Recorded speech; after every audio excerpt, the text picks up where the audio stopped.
Olá, família Santa Úrsula, tudo bem com vocês? Desejo que todos estejam se preservando, se cuidando. Estamos em tempos difíceis, um retorno gradual, escalonado, com todos os cuidados possíveis, mas a gente continua mantendo nossos canais abertos de comunicação.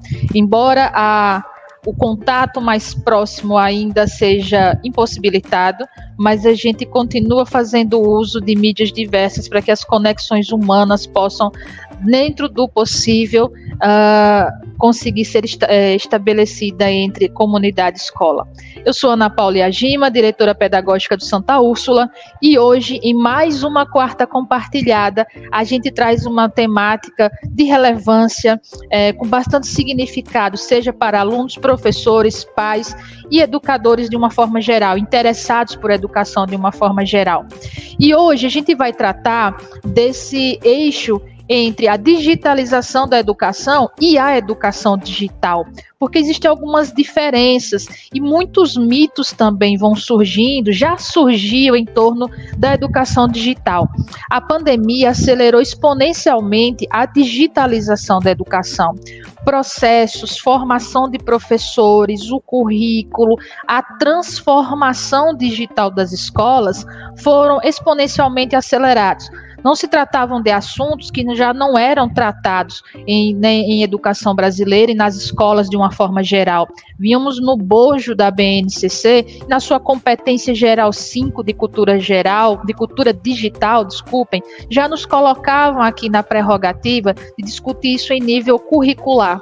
Bem, a pandemia, com todos os nossos desafios, os desafios cotidianos que enfrentamos do ponto de vista de saúde pública, mas ela também trouxe essa aceleração que, do ponto de vista da educação, são melhorias e necessidades que já se faziam há um bom tempo, mas isso não torna menos desafiante. Quando a gente trata de mudar uma cultura de aprendizagem, a gente está falando de movimentos de médio e longo prazo. A pandemia acelerou muito a transformação digital, mas a gente ainda precisa estar vendo processos, pessoas, currículos, formação de professores. E, principalmente, a gente precisa também mostrar para a comunidade escolar, com muito cuidado, como que é essa virada de chave. Então, estamos aqui nesse binômio da digitalização da educação para pavimentar um cenário de uma educação digital. E, em tempo, já esclareço, educação digital não é aquela que vai ficar sustentada exclusivamente em ferramentas digitais, ou seja, professores vão ter menos participação em detrimento de tablets, smartphones e outros gadgets. Não se trata disso, mas se trata especialmente de rever como que se faz entregas de educação para gerações que estão em contextos produtivos cada vez mais digitalizados. E para que a gente possa desenvolver as melhores competências humanas para lidar com a capacidade crítica, análise de dados e conseguir ter relevância nesse mundo cada vez mais acelerado, fluido e volúvel, é importante que a gente traga, através da escola, do trabalho dos profissionais de educação, o significado pedagógico necessário a cada ferramental que a gente usa no nosso cotidiano. Bem, eu estou aqui numa sala muito especial para nós, está sendo inaugurada esse ano, que é a sala Google. E nós estamos passando também por um processo de transformação digital, que foi acelerado pela pandemia, mas que já se fazia dentro do bojo de inovações do Santa Úrsula. Afinal, inovação neste ano é o nosso mote de campanha e é o nosso desafio também de estar revendo, mais uma vez, repito, pessoas, processos, currículo e formação de professores. E para esse bate-papo hoje, para que a gente possa esclarecer alguns conceitos de uma maneira muito tranquila e chegar a você aluno, a você pai, a você colega educador, eu tenho um convidado muito especial que participa conosco desse projeto de transformação digital do Santa Úrsula e que no cotidiano tem nos ajudado a alçar degraus mais elevados nesse sentido de melhoria dos nossos processos educacionais através das entregas feitas por mídias digitais. Nosso convidado é Maciel de Oliveira, Ele é consultor da Nuvem Mestra, consultor de transformação digital da Nuvem Mestra, é Google Trainer, já treinou, já capacitou mais de 5.000 professores aí ao longo da sua carreira, uma pessoa imersa e totalmente envolvida em projetos de transformação digital. Então, não poderíamos ter um convidado mais especial para tratar desse tema nesta semana que também é especial, Semana da Mulher, simbolicamente Semana da Mulher, para que todas nós mulheres possamos também, junto com toda a sociedade, alçar degraus mais altos no caminho do desenvolvimento da educação de boa qualidade, com significado e relevância utilizando as mídias digitais. Maciel, muito obrigada por aceitar o nosso convite. Seja bem-vindo ao Santa Úrsula, ainda que de forma remota e digital. Muito obrigada, seja bem-vindo. Muito obrigado, Ana. É um prazer estar, né, se dirigindo agora a você da comunidade, né? Já, como a Ana disse, já tive o prazer de... Opa, Ana disse com essa mão, né? Que ela está aqui do meu lado. Me dirigir aos professores, a essa sinergia gostosa que tem num colégio que adotou a transformação digital, pessoal. Então, assim, é um prazer estar aqui. Eu estou aberto para as questões que você venha a fazer, tá, Ana? Mas eu já queria apontar uma coisa bem interessante. Eu escrevi um artigo faz 2 semanas para uma revista da ANEC, né, Associação Nacional de Educação Católica. Eles pediram também esse momento que você está fazendo, e aí eu amarro da seguinte maneira. Gente, o espaço da sala de aula é um espaço consolidado há séculos. Foi, inventado no século XII, né? Inventado é modo de dizer, porque em constante evolução. E você não pode simplesmente chegar e falar, não, agora está ultrapassado. Gente, foi inventado no século XII e, nossa, ele foi perdurando. A lousa, por exemplo, é uma tecnologia fantástica, pensando em tecnologia não digital. Por quê? Porque o aluno está com atenção, vai retendo ali as coisas para ele. E agora a gente foi colocado fora da sala. Então, a nova sala de aula é o Google Sala de Aula, por exemplo. É o seu Meet, né? Então, da gente entender que durante séculos a gente estava dentro de um espaço. Agora estamos precisando, por necessidade imperiosa, já precisava antes, né? Mas enfim, por necessidade imperiosa, ocupando outro espaço. A gente precisa primeiro ter um diálogo e depois trazer para esse novo espaço, né? Essa sinergia que nós tínhamos aqui. Deve ter um monte de professor falando, mas eu não rendo nem 30%, assim, amigos meus falam, né? Eu não rendo nem 30% do que eu rendi em sala. Então, professor, mas você também está num processo de transformação digital. Então, da gente ter consciência disso, não se cobrar demais, mas também não aguardar, vai voltar tudo ao que era antes. Eu acho que já foi falado aqui em outras lives. Gente, o que era antes não volta. Agora é novo. Vai ter um novo modo de ensinar, que se alguém chegar aqui e falar, eu vou falar como vai ser esse novo modo, está mentindo. Ou está sendo muito ingênuo. Porque a cada semana a gente descobre, e isso é o natural da coisa, um modo diferente de operar. Então é um prazer estar aqui, acho que essa foi uma introdução interessante, e eu aguardo aqui esse diálogo que a gente vai ter aqui, Ana. Muito, muito bom você ter feito também, já é um panorama, já é um contexto essa sua introdução, porque é importante que a gente destaque que a escola, ao longo do tempo, ela atua no sentido de também preparar indivíduos para uma sociedade, para um contexto produtivo, para um modus vivendi ali dentro de uma questão mais coletiva. Isso desde que ela se institucionalizou como esse espaço de desenvolvimento. Só que a gente hoje tem 2 gerações, basicamente, na educação básica, né? A geração Z e a geração Alfa, e essa geração, ela já nasceu muito desvinculada desse confinamento de modos tradicionais de fazer educação. Mas eu vou substituir o tradicional por modos mais conservadores de fazer educação. Porque essas 2 gerações, ela já está, dos nativos digitais, ela já está imersa nesse modus vivendi fora da escola, em muita digitalização. Então, nesse sentido, quando a gente fala de ter uma escola que passa por um processo de digitalização para que esse raciocínio seja de uma educação digital, é também de a gente desenvolver pessoas de melhor modo para uma sociedade que tem uma forte influência dos recursos digitais, mas que essa influência vai demandar outros tipos de competência.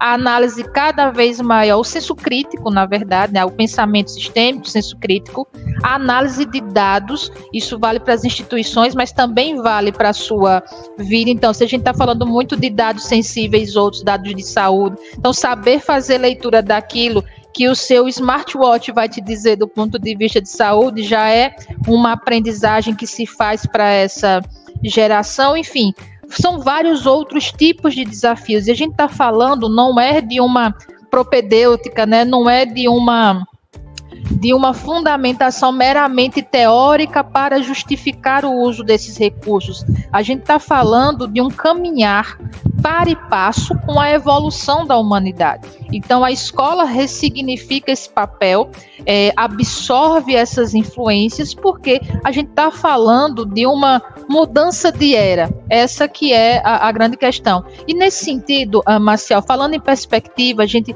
vai estar aqui com uma audiência que envolve alunos, pais, enfim, e eu já alerto você que está nos acompanhando, no horário que estiver nos acompanhando, não deixe de curtir esse vídeo, de compartilhar com aqueles que também têm interesse nessa temática. E se você também ainda não se inscreveu no canal do Santa Úrsula, essa é a oportunidade de se inscrever também. E nesse sentido, Maciel, eu te pergunto numa linha mesmo de perspectiva.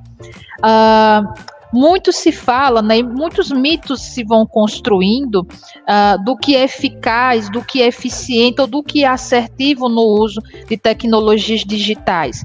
Só que, acredito eu, que a gente também precisa analisar em camadas, falar de uma educação digital em anos iniciais, em educação infantil, em ensino médio, em educação superior, requer analisar isso em camadas. O fato comum é que estamos preparando gerações para uma sociedade cada vez mais digital, para um modo de viver cada vez mais influenciado por tecnologia. Entretanto, a forma de direcionar isso existem camadas. Então, como que você, como um consultor de transformação digital, como um educador, analisa essas camadas para que a gente não pegue impressões muito generalistas, né, e tenta colocar tudo num vasinho só, como se isso fosse fundamentar as transformações que a gente está vivendo no momento?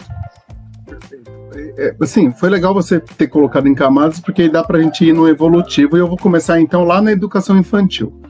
Bom, eu adiciono aos perfis que você me colocou mais um. Eu sou pai de nativas digitais, ok? Eu tenho uma de 8 e uma de 11.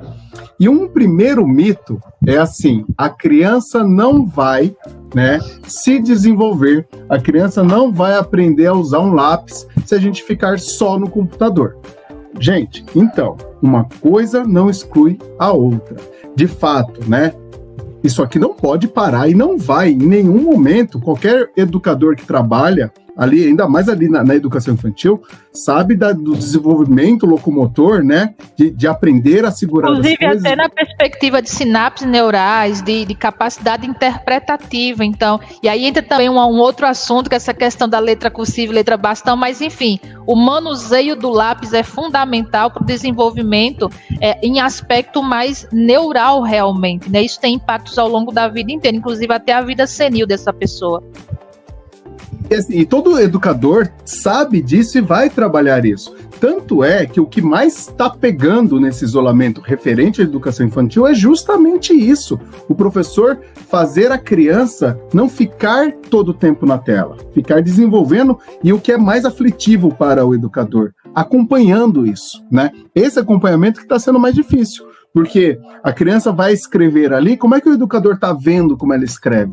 Está dependendo, sim, da família nesse sentido e também de algumas evidências que precisam ser geradas. Então, o primeiro aspecto é a criança não vai largar a mão de aprender porque é mais divertido. Tá acontecendo isso hoje, gente? Faz de conta, vai dar um ano. A minha última oficina presencial foi dia 16 de março. Vai dar um ano daqui a pouco. Faz de conta, vamos para fevereiro. A criançada já usava recursos digitais direto. Você sabe, pai, né? A sua filha deve ser que nem a minha mais nova, que mesmo não sabendo ler, conseguia acessar os vídeos que ela gostava no YouTube, ok? O que a gente precisa, nesse aspecto, pegando a educação infantil, é lembrar do que a BNCC fala sobre a educação infantil, né? Os direitos de aprendizagem, são norteados pelo brincar. Então, favorecer a forma de brincar. Não vou nem entrar no mérito da questão das brincadeiras digitais, porque existem, mas da criança ser desenvolvida em cima do brincar, e seja por um monitor, seja presencialmente, sim, conseguimos brincar. Evidente que o presencialmente é muito mais legal, né? Eu imagino que tem muita criança que não está nem vendo os primos mais por conta do isolamento. Mas, assim, o Doug, que é um outro consultor da Nuvem Mestra, ele escreveu um artigo também, a gente é cheio de escrever artigo, né? Ele falou uma coisa muito legal. Ótimo. Isso é ótimo, mostra que a gente, né, se preocupa em falar em outras mídias. E ele escreveu uma coisa muito legal, que foi o seguinte: olha, a gente está louco para voltar para a sala de aula, isso é verdade, ponto.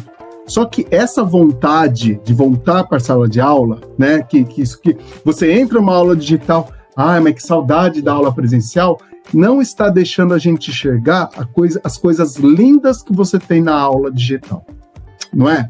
E isso que é a pena. Então, assim, às vezes é importante desligar um pouco da situação, falar, vamos tentar explorar isso aqui, em tudo de bonito que tem nisso aqui, e tentar fazer, né? E tentar fazer isso. Gente, errar todo mundo todo mundo está errando. Só que é em cima desses erros que você melhora a metodologia. Então, referente, né, o primeiro nível, ensino infantil e ensino fundamental anos iniciais. Não, a sua criança, não é isso que vai fazer com que ela aprenda menos, mas o que está fazendo com que ela aprenda menos é um conjunto de fatores. O primeiro deles, estamos aqui na emergência, estamos fazendo o que é possível. Quem se preparou para isso, ok? Algumas escolas estavam ali já fazendo uso do Google há alguns anos, mas na educação infantil, a gente tem, os nossos dados da Nuvem Mestra, eram muito poucas que estavam colocando. Então, ok, né? Aprendemos agora nesse momento que também tem que ter na educação infantil. Outros fatores, a própria criança, né, ela não passou por um processo de, olha, eu posso aprender aqui com o meu professor na tela. Não passou, não teve essa adaptação. Ao longo dos 2 anos da vida dela, ela teve uma adaptação com o YouTube, com joguinhos. Não foi? Ela não pegou o celular, o primeiro mito que vai cair por terra aqui. Gente, nativo digital não significa que ele pega o aparelho e sabe tudo.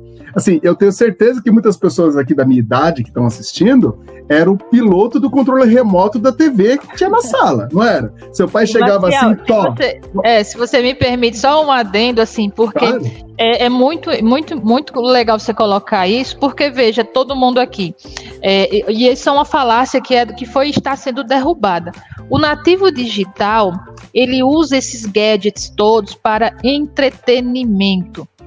Nós, por conta de uma situação inicialmente, né, contingencial, emergencial, que está se consolidando lamentavelmente pelo cenário ainda pandêmico, mas ele não utilizava para fins de autoformação, né, de aprendizagem dirigida, de autoformação, porque não era esse o objetivo da própria educação básica, não é da própria educação básica regular. Introduzir diferentes recursos, e a gente está aqui adentrando o escopo do ensino híbrido, depois não sei se você vai fazer esse recorte, mas enfim, é muito diferente para o nativo digital usar qualquer que seja o ferramental digital para entretenimento, para um lazer, de forma não compulsória, não obrigatória, e que de repente ele passa a utilizar isso de uma forma compulsória, ou seja, a forma que as entregas de educação estão sendo feitas, com métodos, ou seja, tem algumas regras e alguns procedimentos ali para seguir.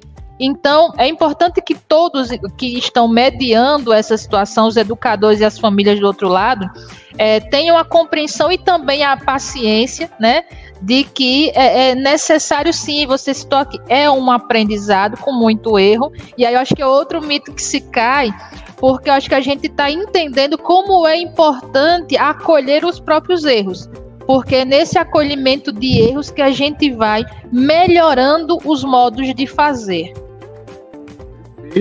E aí, quando a gente sobe para o ensino fundamental, anos iniciais, note, existe uma transformação, né, no discurso educativo, educacional, que sai do brincar e agora não podemos mais brincar. Agora é jogar. Então, chega no ensino fundamental, anos iniciais, você vê propostas lúdicas, ok? Mas não pode mais falar que é brincadeira. Não pode, porque, assim, acaba sendo uma crítica ao processo como um todo, né? Ah, mas aqui não tá mais para brincar, tem que aprender coisa. Então, o professor coloca uma roupagem de jogo, né? Medalhinha, né? Vamos lá, vamos ganhar aqui um título. Tá. E aí, o que acontece nessa faixa, gente? Nessa faixa, é aí que o jogo, né, o digital explode mesmo, a criançada adora descobrir joguinhos e vai ver série, não sei o que tem, e a pergunta que eu faço é, como é que a gente está aproveitando isso para as nossas aulas? Então, veja, é um momento que a gente está vivendo que, na verdade, não tem novidade nenhuma. Você já estava fazendo isso, professor que está assistindo e está, de certa forma, é que agora se intensificou. Então, pegar essa estratégia no ensino fundamental, anos iniciais, e colocando sempre que possível, e isso dá trabalho, né, o seu plano de estudo. Aqui, tá aqui, eu estou fazendo esse encaixe, vai chegar aqui para esse lado, e a vantagem que se vai ter disso é a visão individual. Por quê? Porque eles não vão jogar para perder, gente. Eles não jogam para perder, eles jogam para ganhar. Então, se ele não acerta uma questão, é porque ele não sabe aquele conteúdo. E aí o professor age em cima disso. Nunca foi tão fácil, e daqui a pouco eu vou chegar nesse ponto, né? Estou subindo aqui os degraus, se analisar informações. Por que nunca foi tão fácil? Porque já está tudo digitado. Você não precisa pegar uma folha, né? Peraí, o aluno fez aqui essa atividade, deixa eu pegar aqui, pontuar, essa questão aqui, deixa eu colocar um destaque. Tá, veja, estou falando que está mais fácil, não está pronto. Professor, o tempo gasto ali numa análise vai continuar sendo utilizado de alguma outra forma, né? E aí a gente sobe mais um nível. Ensino fundamental, anos finais. Aí, falar que é jogar é perda de tempo. Não posso mais falar que é jogar. Eu tenho que falar que é o quê? Gamification. Não é verdade? Agora é gamificação. Por quê? Não, agora é estudo, mas é um estudo gamificado. Então, assim, são as questões da prova, só que a cada vez que ele acerta ou erra, mostra que ele acertou ou errou, mas acaba sendo uma prova, só que num formato com musiquinha, etc, etc. E só para fechar aqui o entendimento, aí a gente chega no ensino médio e não tem tempo nem mais para gamificação. Então, vejam, a informática nos ajuda, né? A transformação digital nos ajuda a compreender que precisamos revisar o processo, pessoal. Então, assim, se aquilo que fazia a criança aprender era o brincar, por que ele não pode ser vivido no ensino médio? Era ali que a criança aprendia. E o que tem no brincar? O relacionamento, né? As discussões, né? A questão da compreensão real, o interesse. No brincar tem um interesse. Então, não era para o professor chegar ou a coordenação chegar para não, gente, isso aqui vai ser bom para vocês. É o interesse, eles já deveriam ter esse interesse. Então, o que aconteceu quando a gente foi para esse universo digital olha, as nossas possibilidades aumentaram. E resta a nós, educadores, começar a criar estratégias para poder abordar isso, lembrando, né, assim, aí mais uma falácia que eu quero que caia por terra. Não é EAD. Nada contra EAD. Uma das minhas especializações eu fiz em EAD, ok? Mas não é EAD, não é EAD.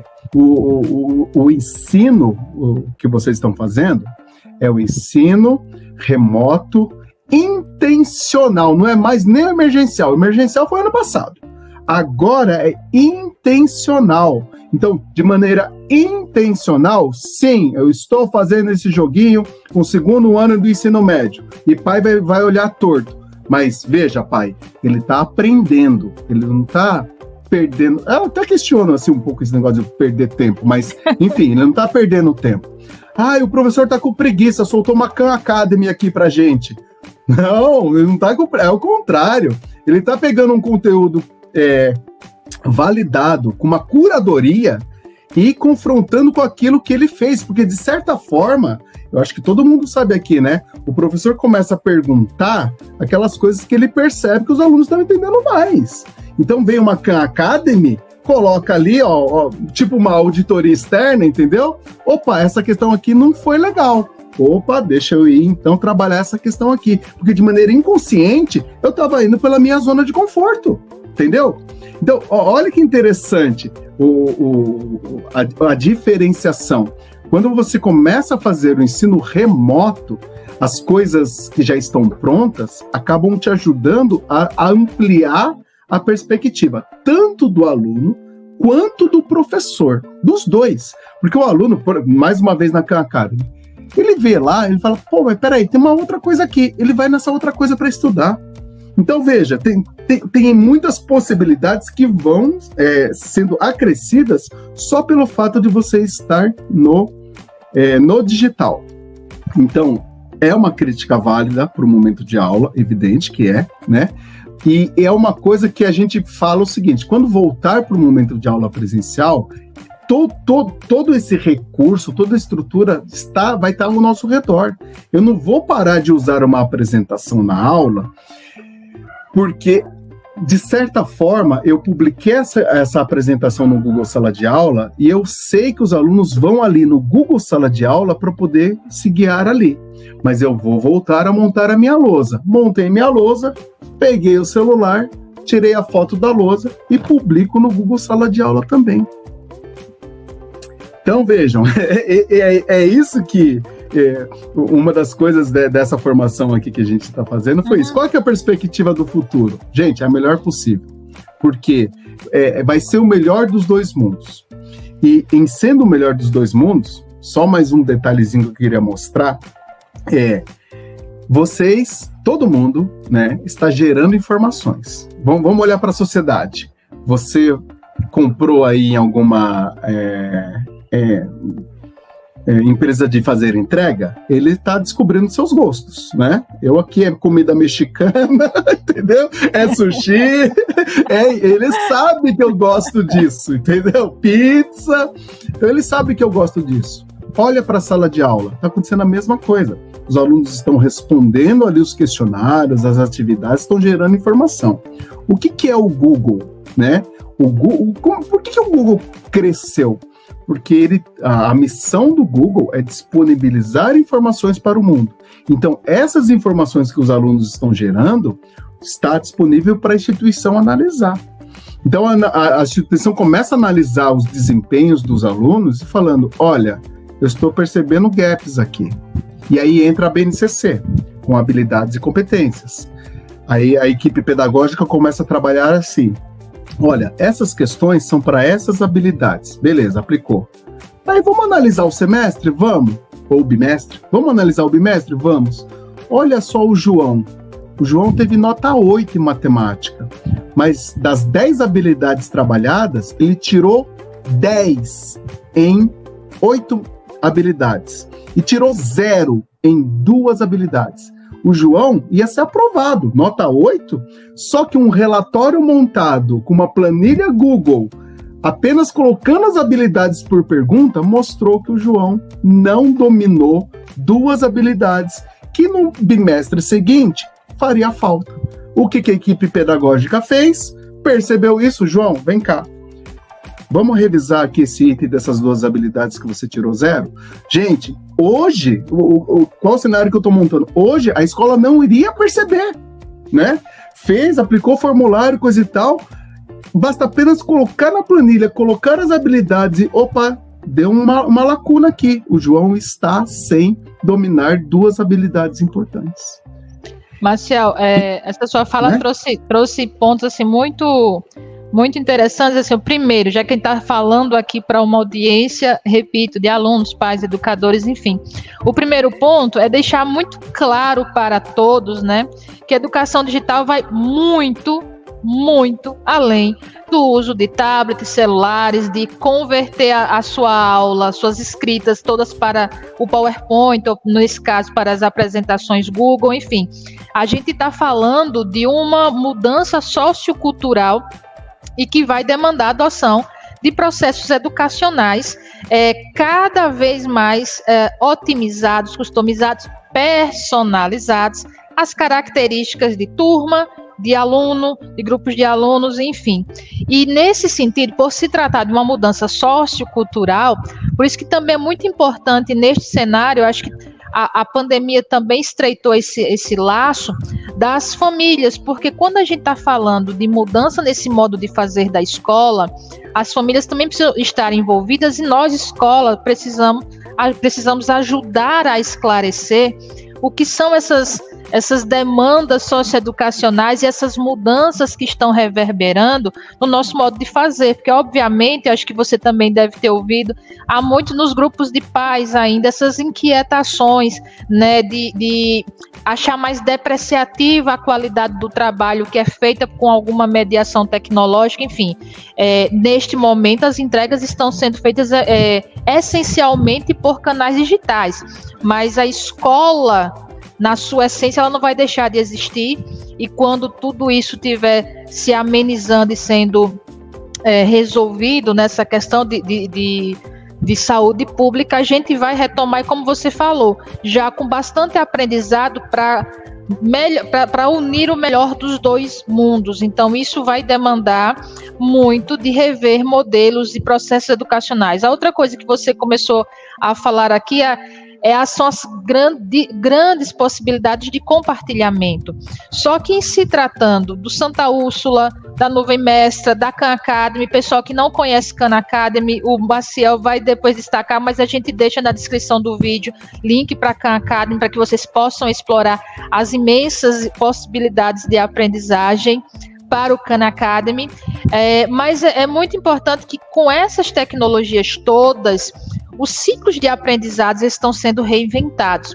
Quem é profissional de educação está bebendo de muito mais fonte das teorias educacionais, principalmente da epistemologia genética, nunca fez tanto sentido, interacionismo, construtivismo, socioconstrutivismo, perspectiva mais sociohistórica de educação, mas é importante destacar que, para que tudo isso seja feito com relevância, além de muito estudo e formação de professores, além dessa reinvenção desses ciclos de aprendizado, que vai demandando uma reinvenção do currículo da escola, que vai demandando uma reinvenção dos processos da escola, que vai colocando a escola no desafio de se comunicar melhor com todo mundo que faz parte da sua comunidade, mas também nos coloca aqui no cenário de para além de estar absorvendo, né,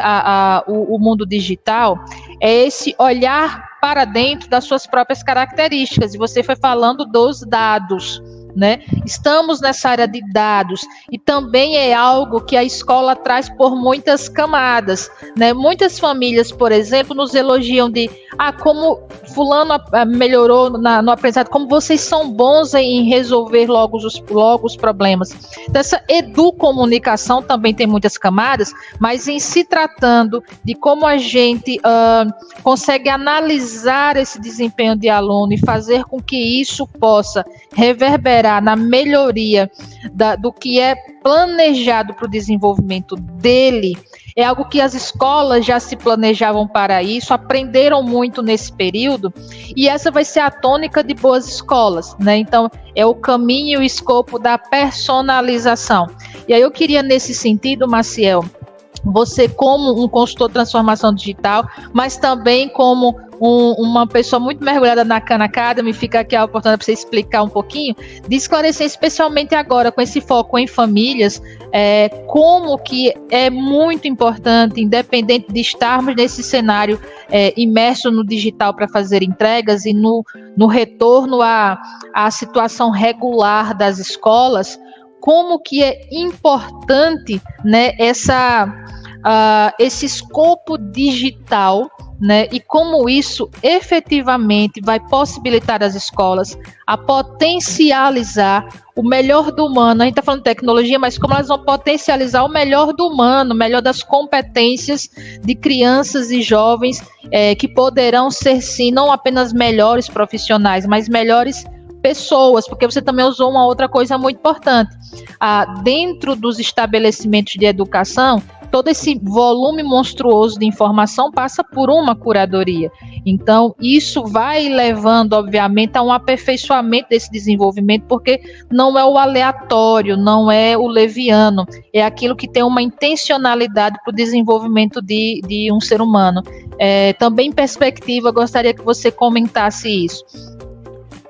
Passa, todo esse conceito, né, ele tem uma base chamada conceito de autorregulação, né, que inclusive eu tive uma professora, né, quando eu fiz a minha graduação, eu fiz, né, a licenciatura no Instituto de Educação da Unicamp, aqui em Campinas. E a minha professora, olha que interessante, ela foi uma das professoras, ela está agora fazendo pesquisa em autorregulação. Eu achei o artigo dela, eu falei, nossa, que legal. E ela escreve do mesmo jeito, cheia das referências, assim, não mudou nada. Ela deve estar 20 anos, né, mais velha e no mesmo estilo. Eu achei muito engraçado isso. E na época a gente era estudante, ela enche de referência as coisas dela. Hoje a gente vê com graça, hoje a gente valoriza. E o conceito de autorregulação, o que é, gente? Não é o estudante, agora eu sou um gênio, eu estudo por conta. Não é isso. É assim, é o estudante, seja qualquer faixa etária, ter ali o protagonismo no processo de, olha, eu vou buscar esses elementos. Mas esse protagonismo sem uma mentoria não é nada. E qual é o papel do professor nesse contexto? Fazer essa mentoria. Aí você pega e fala, e como é que a mentoria fica eficiente? Com ferramentas digitais. Porque o professor consegue perceber, com o auxílio das ferramentas digitais, onde estão os problemas. Não que ele não consiga sem, mas um exemplo básico. Eu acompanhei uma turma de alunos de 7º ano, implementando numa escola a Khan Academy, ok? Aí a professora foi lá, meia hora com os alunos, fazendo ali a utilização, às vezes eles perguntavam algumas coisas, eu percebi algumas coisas interessantes do tipo, eles abriram ali uma janelinha para poder escrever a conta, eu falei, por que você não usa o papel? Já tô aqui, do tipo, nossa, né, coisa que, ó o papel aqui, ó, geração X aqui em ação. Eu preciso do papel, eu preciso escrever as minhas ideias para poder enxergar. Eles escrevem na tela do computador, perdeu, para eles não faz diferença, entendeu? Ele vai conseguir de outra forma. E aí o que acontece? Então, o professor adquire essa capacidade de acompanhamento, e nesse exemplo, ela conseguiu em meia hora aquilo, ela falou, tá batendo. Os alunos que têm problema são os mesmos que têm problema quando fazem o exercício em sala. Eu falo, e em quanto tempo você ia conseguir perceber isso, professora? Uns 2 dias. Assim, o tempo de pegar os exercícios, conferir um a um, em 2 dias, isso sem contar a correção em si. Mas ofício do professor, né? Tá, 2 dias. Ela conseguiu em meia hora de utilização da Khan. Meia hora. Então, gente, isso é precioso, porque é aquilo que faz o que você fala. Bom, então, Joãozinho, Mariazinha, direto revisar esse conceito que o bicho tá pegando, né? Precisamos disso. Então, quando o professor se toca disso, e eu vou ser bem sincero, muitas vezes nas oficinas o professor não se toca disso. Eu vejo cheio de amor para dar, mostro ali uma possibilidade e percebo aquele silêncio. Ele percebe quando ele vai fazer com o aluno. Ponto. O aluno faz, dá uma resposta para o professor. Pô, esse negócio aqui funciona. O consultor tinha falado que funciona, sabe? Mas vocês teve que ver para crer, mas é normal, porque é o professor se apropriando da ferramenta. E aí, assim, vamos falar um pouco do que é a Khan Academy, né? Eu li o livro do Salman Khan, né? Que inclusive eu recomendo uma leitura, depois a gente coloca aqui, mas não só do site, mas também do livro, né? Um Mundo, uma Escola. O que ele fala lá? Ele fala o seguinte, gente, temos um grave problema de equidade no mundo. Sim, já vamos entrar num outro tópico aqui. De fato, sabemos que tem pessoas que não têm condição de acessar uma aula online ou um conteúdo digital. Mas se a gente não enfrentar esse problema, ele nunca será solucionado, ok? Então, assim, no livro ele até cita o exemplo de caminhões que eram colocados perto de bairros pobres para subir uma anteninha de Wi-Fi e fazer aquelas pessoas daquela região ter acesso à internet. Eu sei de muita escola, né, que está disponibilizando computadores para as crianças, para que não tem jeito, é por aí. Escola pública e escola particular, dos dois naipes, né? As pessoas que menos têm, ok, tá aqui o Chromebook, leva para casa, devolve quando terminar a pandemia. Então, assim, é nesse naipe que a gente está vivendo. Mas assumir também que o poder público tem papel fundamental. Você já pensou no absurdo de um bairro não ter energia elétrica? Esse é o absurdo que a gente está vivendo hoje, de um bairro não ter acesso de qualidade de um Wi-Fi ou, né, de um 3G, 4G, né? E se Deus quiser, um dia chega o 5G aqui.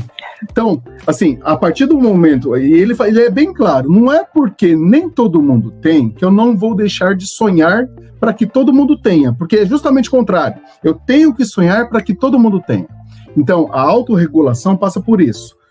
É somente no ambiente digital que a gente conseguiu criar condições para que o aluno realmente possa ser acompanhado. Porque em outras condições levaria muito mais tempo e não fecharia no ano letivo. Então, assim, ok, até daria, né? Aqui algumas pessoas podem estar lembrando do esquema por carta, de repente funcionaria, mas hoje você precisa ter mais agilidade nisso. E a informática nos dá. Então, a partir do momento que o aluno tem essa condição de ser autorregulado, ele consegue tocar o exercício dele, fazer o exercício, plataformas como a Khan, tem uma chamada Seneca Já. Anota o nome, eu também vou colocar aí, Seneca Já. Assim, é como se fosse a Khan, só que a metodologia é outra, é muito interessante. Acaba dando o que pro aluno? Mais perspectiva de aprendizado. O papel do professor, como eu já falei, ele vai organizando repertórios. Poderia falar mais umas 2, 3 aqui, né? Por exemplo, o PHET. O PHET é fantástico, são simuladores. Então, assim, mas aí o professor vai organizando o repertório, a instituição vai organizando o repertório dos professores e a coisa vai acontecendo. Então, se eu pudesse dar uma orientação, eu daria a seguinte orientação: pressiona o poder público para que possa ser mais distribuído de maneira homogênea isso aí, para que todos possam ter esse acesso. E sempre tenha, né, infelizmente, mas tem que ter um plano B.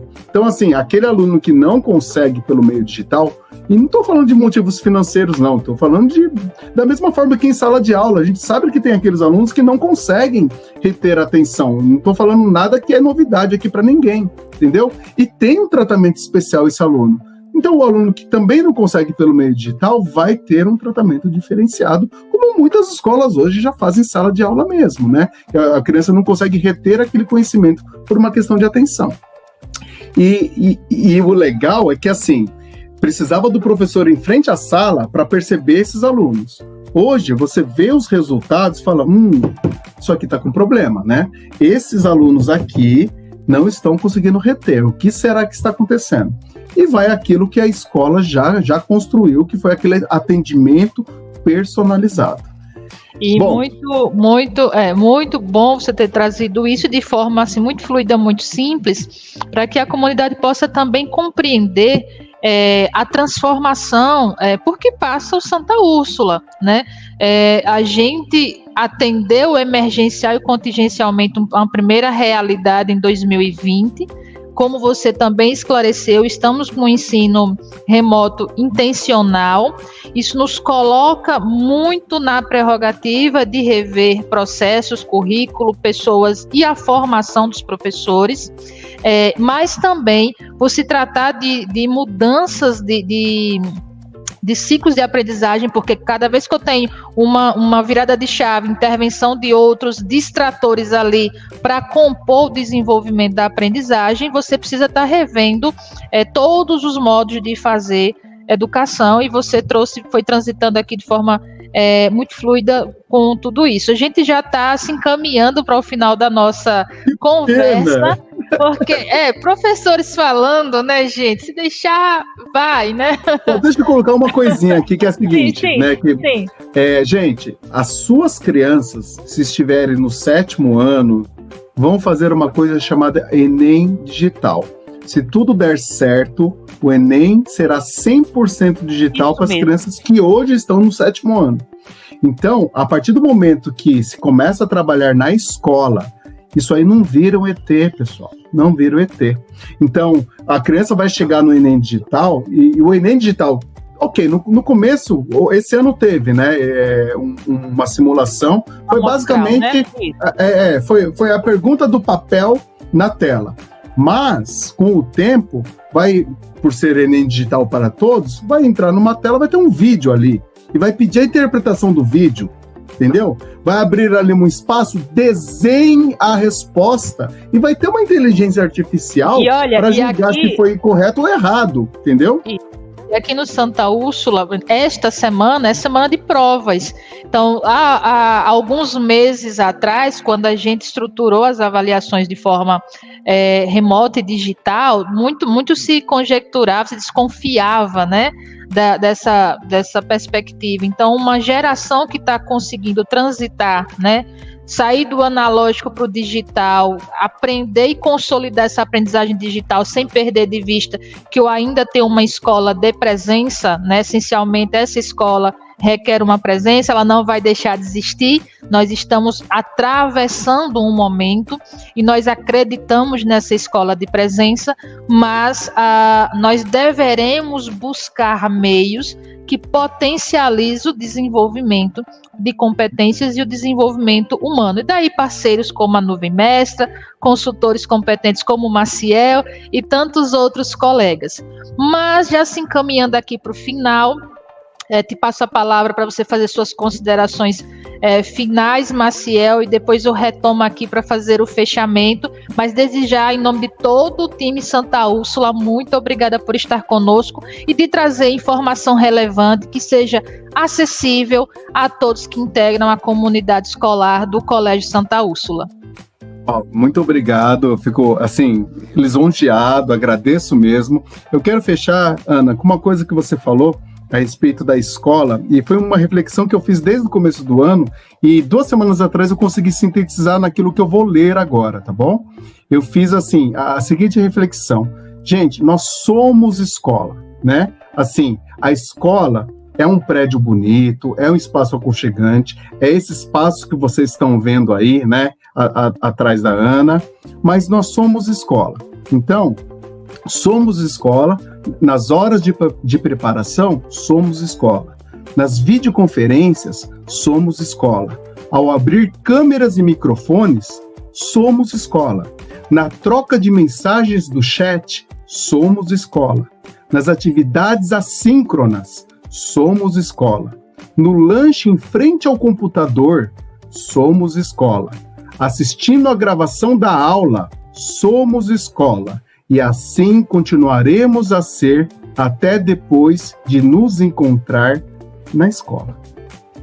Somos escola. Muito obrigada, Maciel. Muito obrigada a você que vai nos acompanhar a partir das 20 horas aqui no canal do Santa Úrsula no YouTube, ou a você que vai nos acompanhar, nos assistir em qualquer tempo. Mais uma vez eu reforço, curta esse vídeo, compartilhe com quem tem interesse por este assunto e essa informação vai agregar, vai ajudar a esclarecer. Se não se inscreveu no canal do Santa Úrsula, se inscreva. E mais uma vez, muito obrigada a todos por nos acompanhar. As informações que o Maciel trouxe aqui para agregar a sugestão de leitura da Khan Academy, a gente deixa na descrição do vídeo para vocês acompanharem e também enriquecerem o seu repertório. Assistam os outros conteúdos do Santa Úrsula que já estão postos aqui no canal. As quartas compartilhadas estão numa playlist específica. Vocês podem chegar e assistir também, fazer aqui um CSU Flix para vocês, para que vocês possam conhecer cada vez mais da nossa proposta, do nosso trabalho, de tudo aquilo que a gente tem buscado fazer e buscado parceiros que nos ajudem a fazer cada vez melhor para todos vocês. Desejo que todos permaneçam bem, seguros. Isso vai passar. A tempestade vai passar. Enquanto estivermos nessa tempestade, a gente vai segurar nas mãos uns dos outros, porque, como falou bem o Maciel, somos escolas e escola se faz com gente. Muito obrigada pela atenção de vocês. Até uma próxima quarta compartilhada. Obrigada, Maciel. Tchau, tchau, pessoal. Tchau.